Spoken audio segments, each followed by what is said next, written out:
My little friends know me as Miss Sandy, but I'm the Latchkey Nana, okay? I'm going to make brownies. We'll melt in butter and chocolate together over what I made a double baller, which is my mixing bowl in a pot with a small amount of water because you do not want the bottom of the bowl to touch the water. You can either use the mixer bowl or this bowl. See how it just fits, barrel into the pot? That's how you can make a double baller. I'm using a mixing bowl because it's easier for me to handle. Because if you remember, I'm diagnosed with rare neurological disease that mimics MS. The disease is transverse myelitis, okay? So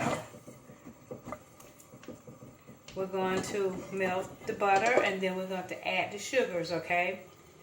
And it's important that when you break your eggs, we have 3 eggs that's going to go in here. You put it in a separate container just in case one of the eggs might have a red spot in it or might not be any good. And so that's a little PSA for you, okay? Your eggs also have to be room temp. An hour before you start making your brownies, I would suggest that you take your eggs and put them in a separate bowl in hot water. The recipe also calls for flour and a teaspoon of salt in the flour. You mix it really, really well, not just to incorporate the salt, but you also want to beat the air out of the flour in case you do not have a sifter. But you know what your grandmama or your mama used to use? It's an old sifter. You would put the flour in and you would press the handle and to sift all the flour through. But if you don't have that, then what you can do, you can just go ahead, put it in a bowl, get a whisk, and just go ahead and whisk your flour to get the air out, okay? And also you have to have a prepared pan. The recipe calls for a 9 by 13. But if you want your brownies to be thicker, you use an 8 by 8. And what I did, I prepared the pan with shortening inside of the pan, and I put the parchment paper in. The parchment paper will make it easier to get out once the brownies are cool. But you also have to prepare the parchment paper by putting oil on that, okay? Okay, we're still mixing. It's almost melted. I call this liquid gold. Yes, I do liquid gold. I love chocolate, and I enjoy making brownies and cakes and muffins from scratch, okay? Now, it's almost completely melted. Now, let's take this spatula out, and we're going to use a spoon now. A spoon is a lot heavier than that spatula to move the chocolate and the butter and shorten it around to melt it a lot faster. And the reason I'm using a wooden spoon is because a wooden spoon does not conduct heat, okay? You know, Halloween is right around the corner, and doing this right here reminds me of the play Macbeth where I played a witch. And we had a smoking cauldron, okay? And then we were stirring and it said, double, double toil and trouble, fire burning cauldron, bubble! Oh, man. Those were the good old days, I tell you. Now, so what you do, if you notice, the chocolate is not completely melted, which is okay. We're going to turn off the heat because the water is, hot enough. And then we're going to add the sugar. You add 2 cups of sugar, okay? And you stir it in until it's completely incorporated in the chocolate, okay?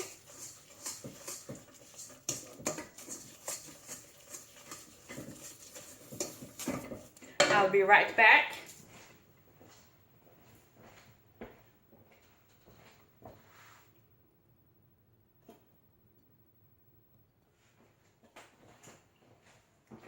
Okay, I'm back. Now, this looks like maybe mud, you could say. Okay, this is with the sugar.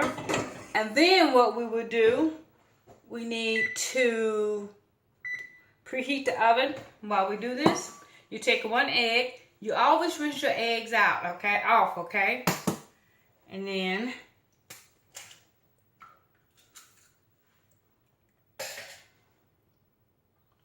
something's wrong with this egg. If you can see it, we can't use it. Let me get another egg.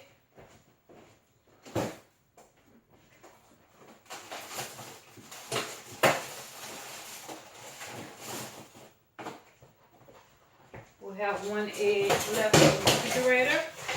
I'm going to run it over hot water and get a clean bowl to put it in. Put the rest of the cracked eggs in. So let me get another bowl. That is why you always crack the egg in a separate container, okay? Now, let's take this other egg out that's room temp. Wait a minute. I just remember my prep chef took an egg out. So I just replace it with this egg. Now, let's continue, okay? Now, see, this is a pretty egg, okay? Well, it keeps sliding around. But watch as I pour it in. Now, we're going to stir to incorporate it. Once it's fully incorporated, then you add another egg. The egg just loosens up the batter. Okay. Let's do another egg.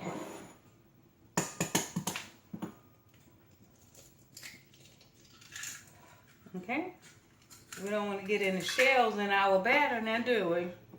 Here's another egg.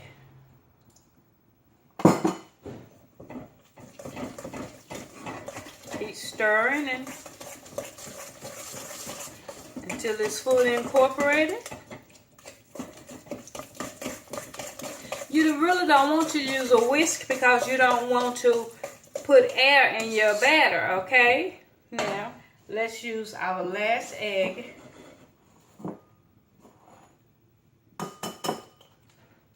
When you crack the egg on the side of the bowl, be careful because you can get shells in it, okay? Now,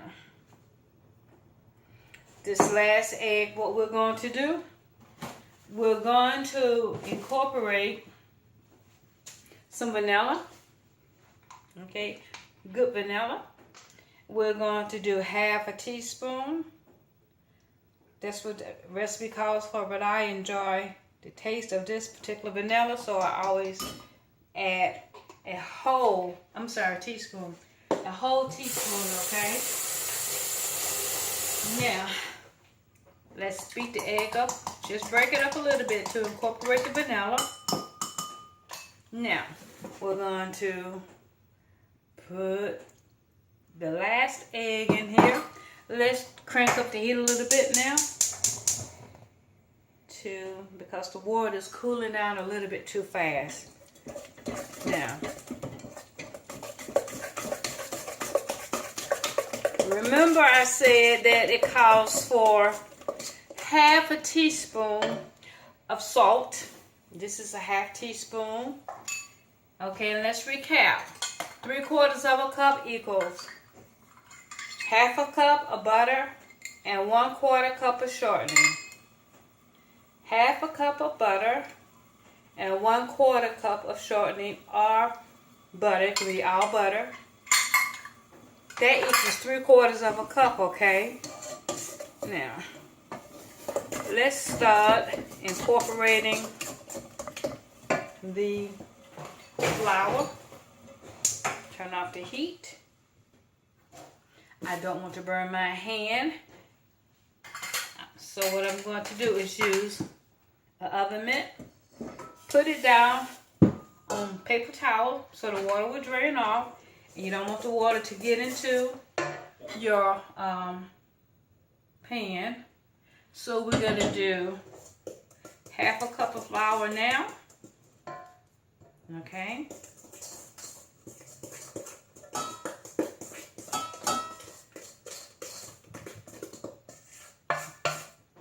Now, always scrape down your bowl, okay? To make sure you get all the flour off the side of the bowl, okay? Just scrape it down like that.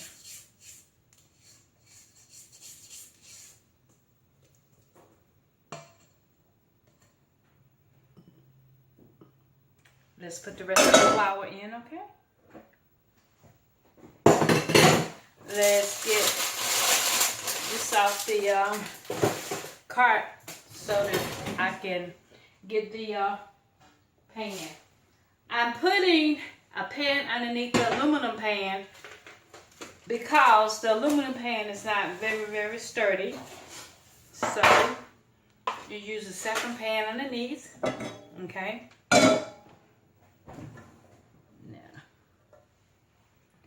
Let's stir in the rest of the flour slowly. We don't want to make a mess. We don't want to be a messy Molly, do we? But if you get a little flour, on you, it doesn't matter. It'll wash right off. If you get flour on your countertop, don't worry. It'll all wash off, okay? Now, what we're going to do is go ahead and fold the rest of the flour in. You fold like this. Okay, see? Now,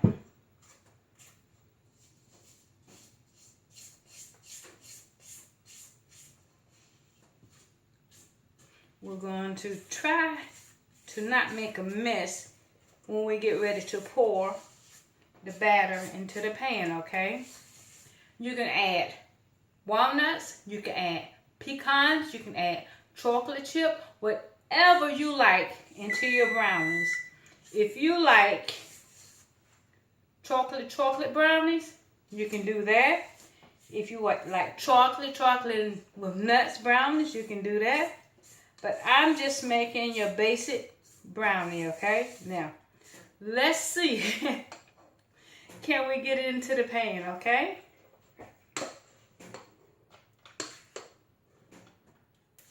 The disease that I'm diagnosed with, it makes it heavy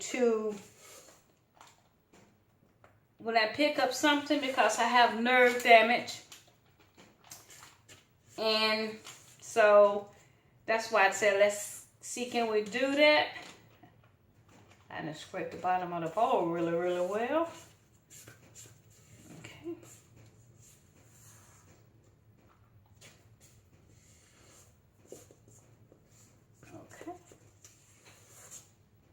You see why it's important to scrape the bottom of the bowl. You have flour at the bottom and you don't see it until you get ready to put it in the pan.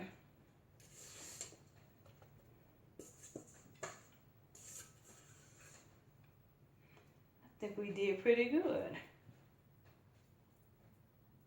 Okay.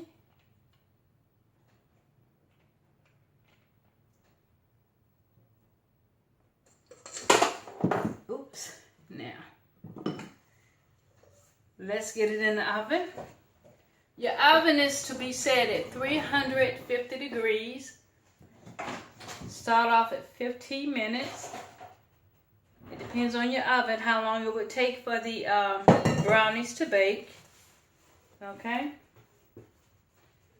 A little better. Now, here we go. We're going to set the timer. We're going to set the timer for 15 minutes, okay?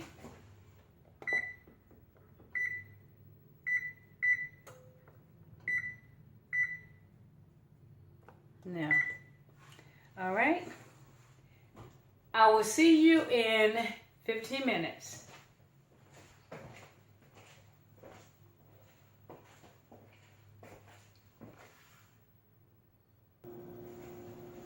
Okay, welcome back.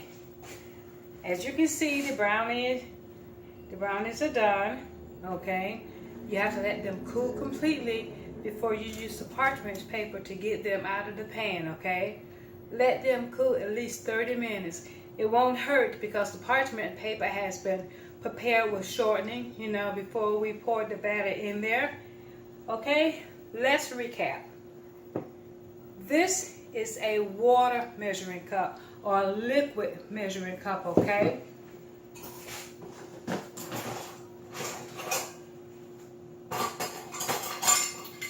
To measure flour, rice, grits, anything sugar, you use this type of measuring cup, okay? This is a 1 cup measuring cup. This is a 1/2 cup measuring cup. I didn't want to go in there.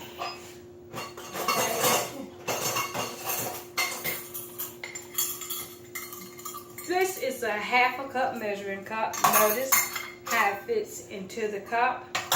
And this is a 1/4 cup, which is 1/4 cup. So when your recipe calls for 3/4 of a cup, you use this type of measuring cups, okay? And 3/4 of a cup is 1/2 cup plus 1/4 of a cup, okay? Now, there is another size cup, which is 1/3 of a cup. This is 1/3 of a measuring cup. Don't use this to measure 3/4, okay? 3/4 is 1/2 cup and 1/4 cup. Again, I would like to apologize to my little friends who are subscribers to Latchkey Nana channel on YouTube. I would really like to apologize. I really should have went over the recipe with you before you began. I don't have a microwave, and I know that y'all melted the chocolate and the butter in the microwave together. I do apologize. Thank you.